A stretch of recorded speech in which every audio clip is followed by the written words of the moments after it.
बिस्मिल्लाहिर्रहमानिर्रहीम। अस्सलामुअलैकुम। आप देख रहे हैं K92 न्यूज और मैं हूं नाइला भट्टी। शामिल करते हैं आज की अहम खबरें। बिस्मिल्लाहिर्रहमानिर्रहीम। K92 न्यूज़ के साथ मैं हूं अदनान मलिक।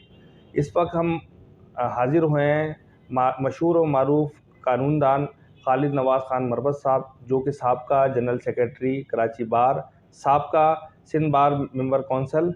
अस्सलाम वालेकुम सर। वालेकुम सलाम जी। अब हम सर से बात करेंगे जो इस वक्त मौजूदा जो मुल्क की बहरान है, मुल्क की सूरत हाल है, इस वक्त बड़ी तकलीफ़ में है लोग, बहरान की तरफ जा रहा है। तो उस पर खालिद नवाज़ खान मरबत साहब से गुजारिश करेंगे कि उस पर थोड़ी रोशनी डाली। बिस्मिल्लाहिर्रहमानिर्रहीम। देखिए अदनान मलिक साहब, कोई भी मुल्क किसी हालात पर पहुंचने में एक दिन या एक महीने साल का सफ़र तो तय करता नहीं है। ये बुनियादी तौर पर बरसों की पॉलिसियाँ और हुक्मरानों की कारकर्दगी, इस सब को मद्देनज़र रखते हुए हम इस नहज या इस मंजिल तक पहुँचे हैं। पाकिस्तान एक ज़रई मुल्क है और दुनिया में जो ज़राअत से वाबस्ता मुल्क है वो कभी भी डिफ़ॉल्ट की तरफ नहीं जाते। बदकिस्मती ये है कि पाकिस्तान एक अच्छे ऐसे ख़ित्ते में वाक़या है जिसको आप देखें कि जोग्राफ़ाई हवाले से भी, मौसमी हवाले से भी और बाकी हालात दुनिया के हवाले से भी देखें, सियासी हालात के हवाले से बड़ा ही पाकिस्तान का जो मुकाम है, अल्लाह ताला ने इसको एक ख़ास मुकाम दिया है। बदकिस्मती फिर मैं कहूँगा कि हमने इसकी कदर नहीं की। ज़रई मुल्क होने के बावजूद, एक बहुत बड़ा ज़रई मुल्क, नहरी निज़ाम रखने के बावजूद हम अजनास की कमी की तरफ जा चुके हैं। गंदम जो हमारा, अगर आप देखें कि गंदम हमारी एक कौमी ग़िज़ा है, वो हम दरामद कर रहे हैं कई बरसों से, जबकि सऊदी अरब जहाँ पे नहरी निज़ाम नहीं है वो इसको बरामद कर रहा है। इस तरह बेशुमार और ममालिक भी हैं। अब इसकी बहुत सारी वजूहात हैं। एक वजह तो इसकी स्मगलिंग है। स्मगलिंग कहाँ? अफ़गानिस्तान होती है और वो पैसा आता है डॉलर की शक्ल में या जिसकी शक्ल में, वो पैसा वापस चला जाता है। अफ़गानिस्तान से ये वस्ती एशियाई ममालिक में सारा गंदम हमारा या जो भी अजनास वहाँ पे जाते हैं और उसकी किल्लत होती है, हमें फिर महंगो कीमत इसको ये दामों इसको इंपोर्ट करना होता है। फिर होता क्या है कि डॉलर की कमी आती है।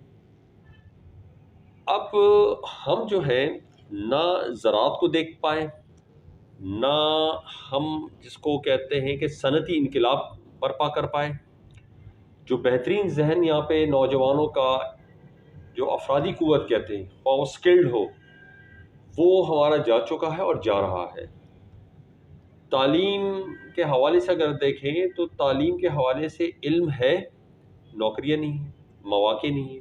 क्योंकि ज़ाहिर बात है उसके लिए आपको लॉ एंड ऑर्डर सिक्योरिटी चाहिए, आपको एक कांस्टेंट पॉलिसी, मुस्तकिल एक पॉलिसी चाहिए, वो नहीं है। हर नई हुकूमत हर वक्त के साथ एक चीज़ नई आजमाइश की जाती है, नया चीज़ मंजर आम पे लाया जाता है और उसके बाद क्या होता है कि वो पॉलिसियाँ ख़राब हो जाती हैं और उस पॉलिसी के नताइज में बेरोज़गारी होती है। बेरोज़गारी में फिर लॉ एंड ऑर्डर की तरफ जाते हैं। मुल्क दुश्मन सरगर्मी या मनफी सरगर्मी में नौजवान, पाकिस्तान की तकरीबन 60% या उससे बढ़कर आबादी जो है वो नौजवानों पर है। अब अलमिया ये है कि नौजवानों के लिए वजारत तो ज़रूर है लेकिन पॉलिसी नहीं है। 18वीं तरमीम हुई, मैं ये नहीं कह रहा हूँ कि 18वीं तरमीम बुरी हुई है, लेकिन 18वीं तरमीम के बाद जो सूबाई हुकूमतों को इख्तियारात मुंतकिल किए गए थे, सूबे उन इख्तियारात को इस्तेमाल करने में काफ़ी हद तक नाकाम, बल्कि मैं कहूँ बदतरीन नाकाम हुए। दोम वो इसके लिए तैयार नहीं थे। सूबों और मरकज़ की जंग अलग, और वहाँ पे जो उनके हिस्सा होता है वफाक की तरफ से जो मिलता है उसका गलत इस्तेमाल सूबों में। फिर सियासतदानों کہ کرپشن، عدالتی فیصلے وقت پر نہ ہونا، یا ہونا تو تحقیقات جو سامنے آتی ناقص تحقیقات کی بنا پر وہ فیصلے ان کے حق میں جانا، پھر جو طاقت کا محور ہے وہ ان چیزوں کو میرے خیال سے ان کو سمجھ لینا چاہیے کہ حالات کچھ اور کسی اور طرف جا رہے ہیں۔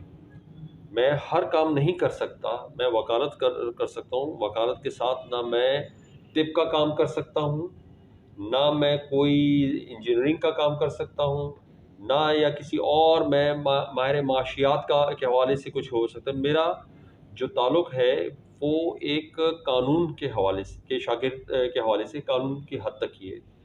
تو میں یہ کہوں گا کہ دیکھیں ملک اس نہج تک پہنچ چکا ہے، ٹیکنیکل طور پہ جو ہم سن رہے ہیں، معیشت کے چیمپئن ضرور بتائیں گے یا جو ماہر ہیں کہ ہم ٹیکنیکلی ناک آؤٹ ہو چکے ہیں یا ڈیفالٹ ہو چکے ہیں۔ سیکنڈ فیز جو ہے وہ آفیشیل اناؤنسمنٹ کا ہے۔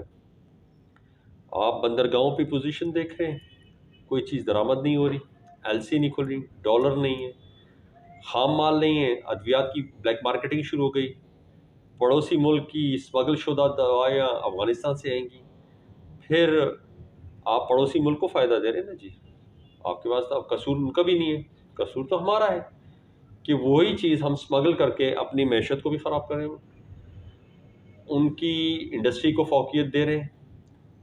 خام مال نہ ہونے کی وجہ یہ کہ ڈالر نہیں، ڈالر نہ ہونے کی وجہ یہ ہے کہ پالیسی ناقص رہی، پالیسی ناقص ہونے کی وجہ یہ ہے کہ ایک مستقل مزاج پالیسی نہیں رہی ہے، اور پالیسی نہ ہونے کی وجہ یہ ہے کہ جہاں محور ہے وہ محور نے صحیح کردار اپنا ادا نہیں کیا۔ یہ کوئی مانے یا نہ مانے، یہ حقیقت ہے کہ مائٹ از رائٹ ہوتا ہے لیکن ایک حد تک ہوتے ہیں۔ آج اس معاشرے میں، اس شہر میں، اس صوبے میں، اس ملک میں نکل جائے، شاید ہی کوئی بندہ کوئی ایسا کہے کہ میں مطمئن ہوں معاشرتی طور پہ بھی اور معاشی طور پہ بھی اور مستقبل سے بھی اور آنے والے دنوں سے، میرے شاید ہی کوئی ایسا بندہ ہو۔ کیوں؟ اللہ تعالیٰ نے ہمیں عقل دی ہے، شعور دیا ہے، ہم یہ دیکھ رہے ہیں کہ ہم ایک بلیک ٹنل یا ڈارک ٹنل کے اندر گھس چکے ہیں، ہمیں کوئی روشنی نظر نہیں آ رہی کونے پر، اور میرے خیال سے جو ہم نے اس ملک کے ساتھ خود کیا ہے، ہمیں نہ ہی اغیار سے کوئی امداد لینے کا سوچنا چاہیے۔ کب تک امداد لیں گے مجھے بتائیں؟ سود ادا کرنے کے لیے امداد لیں گے، پھر سود در سود ادا کرنے کے لیے کریں گے۔ اب تو دیکھیے کوئی امداد دینے کو بھی تیار نہیں ہے۔ شرم آتی ہے، جس کے پاس 4 موسم ہو، جس کے پاس افرادی قوت ہو، جس کے پاس نوجوان ہو، جس کے پاس سمندر ہو، آپ جو نام لے اللہ تعالیٰ کی طرف سے آپ کو دی گئی ہے، لیکن نہیں دی گئی تو میرے خیال سے ایک ایماندار قیادت اور یا مخلص قیادت نہیں دی گئی۔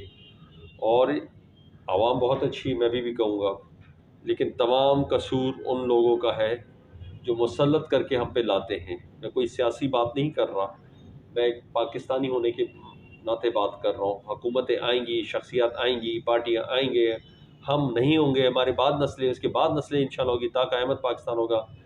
لیکن میں پھر کہتا ہوں کہ اگر ایڈریس نہیں کیا تو عراق اور یمن، لیبیا، وہاں کوئی سیاسی بین الاقوامی سازشیں ضرور تھی، شام وغیرہ میں، ہمارے یہاں وار اگینسٹ ٹیرر میں، سیلاب میں، زلزلے کو، جنگوں کو، ہم نے ہر چیز کو دیکھا، ہمیں فیس کیا، مقابلہ کیا، لیکن میرے خیال سے اگر ہم بحیثیت قوم ہم اپنے اداروں کے خلاف اڑ گئے یا اپنے مستقبل سے مایوس ہو گئے تو میرے خیال سے ہمیں نہ کسی دشمن کی ضرورت ہے، نہ جاریت کی ضرورت ہے، اور نہ ہی میں کہتا ہوں یہ جو پالیسی بناتے ہیں کاغذوں میں اور بجٹ میں پیش کرتے ہیں اسمبلی میں، یہ سب بیکار اور بکواس ہے، حقیقت میں کچھ نہیں ہوتا، اور یہ صرف زبانی جمع خرچ ہے۔ آپ کی انڈسٹریز بند ہو رہی ہے، آپ کی جتنے بھی Toyota, Honda, Suzuki auto mobiles کی بات کر رہے ہیں، جس سے لاکھوں لوگ یا लाखों दर लाखों लोगों का बिलवास्ता बिला वास्ता रब्ता या ताल्लुक़ रहता है, वो बंद होनी जा रही है। आपकी फॉरेन इन्वेस्टमेंट ज़ीरो हो गई है। अल्लाह ना करे अगर इस किस्म की पॉलिसी बन गई कि बैरूनी मुल्क जो पाकिस्तानी करोड़ों रुपए अरबों रुपए भेजते हैं, अगर उन पे कोई पॉलिसी बन गई बाहर की तरफ से IMF वर्ल्ड बैंक या कुछ कि उसमें से कटौती होगी और फिर आपका होगा, फिर आप क्या करेंगे? एक नया फितना, एक नया फसाना शुरू हो जाएगा। तो हमें होश के नाखून तो बहुत पहले ले लेने चाहिए जो नहीं लिए। अब तो हम कहते हैं कि हमें अमली इनकलाब लाना चाहिए। ज़बानी तो हम भुगता लिए और ऐसा ना हो कि ज़हनी तौर पे इनकलाबी तो हम हो गए हैं कि खूनी इनकलाबी हम होने जा रहे हैं। ऐसा ना है कि खुदा न खास्ता अनकरीब हम खूनी इनकलाब की तरफ भी चले जाएँ। खालिद नवाज़ मरहज साहब, जो मुल्की हालात हैं इसको बेहतर होने की कोई तजवीज़ अगर आपके जहन में है तो काम बाला तक पहुँच जाए तो वो थोड़े उस पर थोड़ी सी रोशनी डाल दीजिए। देखिए, मुख्तसरन ये है कि आपको हुकाम बाला के बस का तो नहीं है। मेरे ख़्याल से ये आपको तो पहले छोटे सूबे बनाने चाहिए, इंतहाई छोटे सूबे, तासुबात लसानियत की ज़बानों की बुनियाद पर नहीं। एक दूसरी बात ये जिसका जो काम है उसको वो काम करना चाहिए, जो मैंने पहले अर्ज़ किया। तीसरा ये है कि एक आज़ाद खारजा पॉलिसी, एक आज़ाद पॉलिसियाँ मुल्क के अंदर जिस के से मुंसलिक है पॉलिसी, उसका वाज़ेह ऐलान और अमल दरामद करना चाहिए ताकि हम समझ सकें कि हमारी कोई मंजिल है। वरना एक इदारे के दूसरे इदारे के अंदर मुदाखलत ये तबाहकुन होगी और जिसका हम फी वक्त मंजर देख भी रहे हैं। बहुत बहुत शुक्रिया सर, आपका हमने कीमती टाइम लिया।